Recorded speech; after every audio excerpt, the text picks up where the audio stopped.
উম্মতের নবী বলেন, ও আয়েশা, আমার উম্মতের নিয়ে চিন্তা করি, হাসরের ময়দানে আমার উম্মতের উপায় কি হবে। কিয়ামতের ময়দান বড় ভয়ঙ্কর হবে। আম্মা জান বলেন, তুমি কেমন ভয়ঙ্কর? ও জনমের মুসলমান বাবারা, পর্দার আড়ালের মা বোনেরা, রহমতের নবী বলেন, ও আয়েশা, হাসরের ময়দানে মানুষগুলো সব উলঙ্গ দাঁড়াবে, নারীরাও উলঙ্গ, পুরুষেরাও উলঙ্গ দাঁড়াবে। সূর্যটা মাথার উপরে চলে আসবে। সূর্যের গরমে গুনাহগারের মাথার মগজগুলো ভাতের মারের মতো ফুটবে। ওদিকে জাহান্নামের আওয়াজ, জমিনটা থর থর করে কেঁপে উঠবে। আমার আল্লাহ রাগ হয়ে বলবেন, লিমানিল মুলকুল ইয়াউম লিল্লাহিল ওয়াহিদিল কাহ্হার। আল্লাহ রাগ হয়ে যাবেন, মানুষগুলো পাগলের মতো হবে। ও আয়েশা, এতটা ভয়ঙ্কর হবে হাসরের মাঠ, আল্লাহর আদালতে কেউ দাঁড়াবার সাহসী পাবে না। নবীদের কোনো গুনাহ নাই, সেই নবীরা হাসরের ময়দানে কান্না শুরু করবেন। আদম নবী কাঁদবেন, নিজের উপায় কি হবে? ঈসা নবী কাঁদবেন, কি উপায় হবে?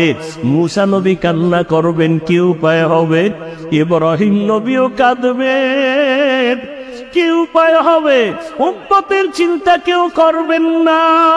রহমতের নবী বলতেছেন, আম্মা জান বলেন, নবী যেই ময়দানে হাসরে নবীরা কাঁদবেন, আপনি রহমতের নবী তখন কি করবেন? আম্মা জানকে নবী বলেন, আয়েশা, তখন আমি উম্মতের জন্য আল্লাহর দরবারে মাকামে মাহমুদে সেজদায় পড়ে কান্না শুরু করব।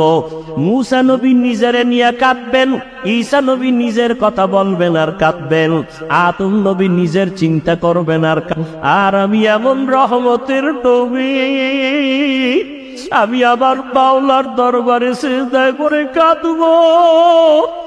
একবারও আবার চিন্তা করব না। আমি বারবার আমার মালিকের দরবারে কাঁদবো আর বলবো, আল্লাহ আমার উম্মতের বাঁচাও,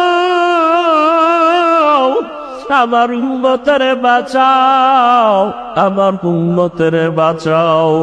আমার কান্না দেখা মাত্র আমার আল্লাহ ঘোষণা দিবেন, নবী আপনি মাথা উঁচু করেন, আপনি কান্না করবেন না, আপনার উম্মতগুলো বাছাই করে আপনি জান্নাতের দিকে নিয়ে যান।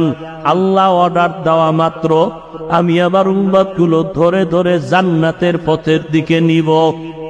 আম্মা জান আয়েশা রাদিয়াল্লাহু আনহা বলেন, ইয়া রাসূলুল্লাহ, হাসরের মাঠে কোটি কোটি মানুষ, মুসা নবীর উম্মত, ঈসা নবীর উম্মত, আদম নবীর উম্মত, ইব্রাহিম নবীর উম্মত, আপনার উম্মতকে চিনবেন কি করিয়া? রহমতের নবী বলেন, ও আয়েশা, কিয়ামতের ময়দানে আমার উম্মত যারা দুনিয়াতে 5 বেলার নামাজ ওযু বানাইয়া আদায় করেছে, কিয়ামতের ময়দানে ওযুর জায়গাগুলো নূরের আলোতে ঝলমল করতে থাকবে। আমি আমার উম্মতগুলো দেখা দেখা দইরা দইরা নিয়া হাউজে কাউসারের কিনারায় দাঁড় করাইয়া আমি নবী নিজের হাতে আমার উম্মতের এক এক পেয়ালা করে হাউজে কাউসারের পানি দিব। আমার উম্মত পানি পান করবে, এক এক পেয়ালা দিয়া এক এক উম্মতকে বিদায় করব। এক পর্যায়ে হঠাৎ লাইনে আমার উম্মত অনেক দাঁড়ানো থাকবে, মাঝখানে পর্দা পড়ে যাবে। আমি বলবো, ফেরেশতারা, আমার উম্মতের লাইনে এখনো বাকি, পর্দা ফালাইয়া দিলা কেন? তখন ফেরেশতারা বলবে, ইয়া রাসূলুল্লাহ, এরা আপনার আসল উম্মত না, এরা দুনিয়াতে আপনি চলিয়া যাওয়ার পরে আপনার সুন্নতের জবাই করেছে, উলামায়ে কেরামের বয়ান শুনে নাই, দাড়ি রাখার বয়ান শুনিয়াও রাখে নাই, নামাজ পড়ে নাই, পর্দা করে নাই, হালাল ব্যবসা করে নাই, জুলুম করিয়া গুনাহ করিয়া জীবন নষ্ট করে ফেলেছে।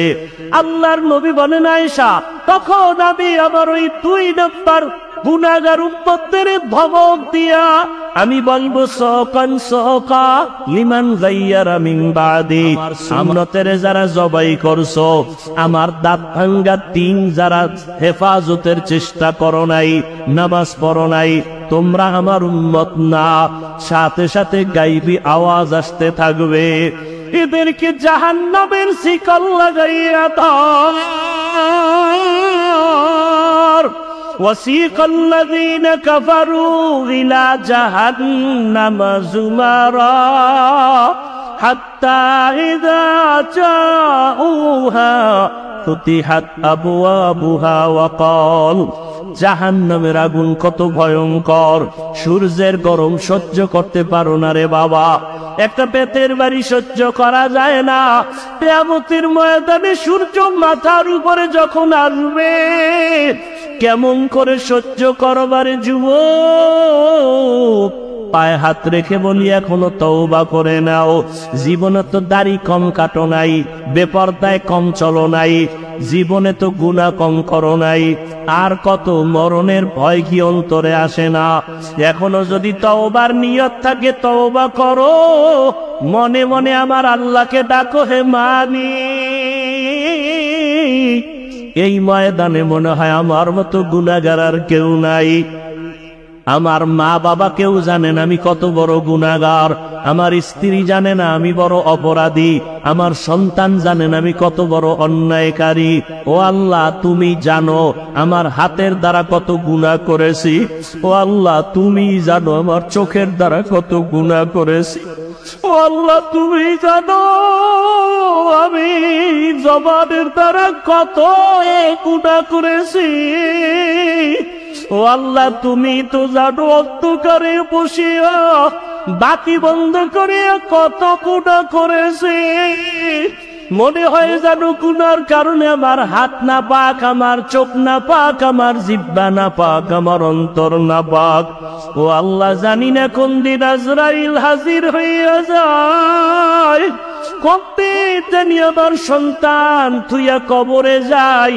আরে আজরাইল আসলে আমার সন্তানেরা আব্বু আব্বু বলিয়া ডাকবে, আমার জবানে আর আওয়াজ হবে না।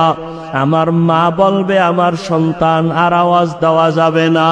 আজকে বলি আমার বাড়ি, আমার গাড়ি, আমার টাকা, আমার কিছুই তো আমার না। সাদা কাপনে প্যাকেট বানাইয়া ওই বাগানে রাখিয়া সবাই চলিয়া যাবে। আজকে আবার ডাইনে বামে সামনে পেছনে কত ভক্ত, কত বন্ধু। মরণটা যখন হবে কেউ নাই, কেউ নাই, কেউ নাই, অন্ধকার আর অন্ধকার আর অন্ধকার। ও আল্লাহ, তুমি ছাড়া আমার কেউ থাকবে না।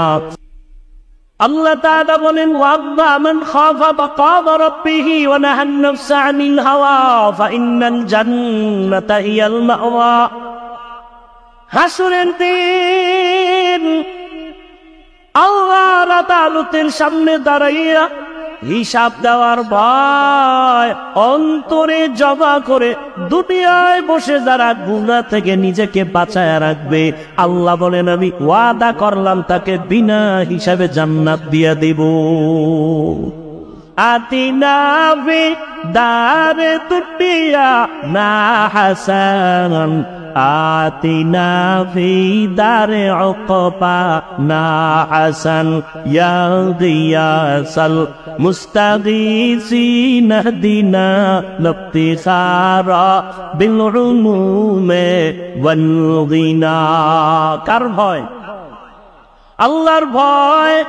আলহামদুলিল্লাহি রাব্বিল আলামিন, والصلاة والسلام على سيد الأنبياء والمرسلين وعلى آله وأصحابه أجمعين يا أرحم الراحمين ارحمهما كما ربياني صغيرا اللهم ارحمني بترك المعاصي اللهم ارحمني بترك المعاصي নজর দিয়ে দেখেন এই জলমের ময়দানে আপনার আশিকেরা হাজির, মদিনাওয়ালা নবীর আশিকেরা হাজির।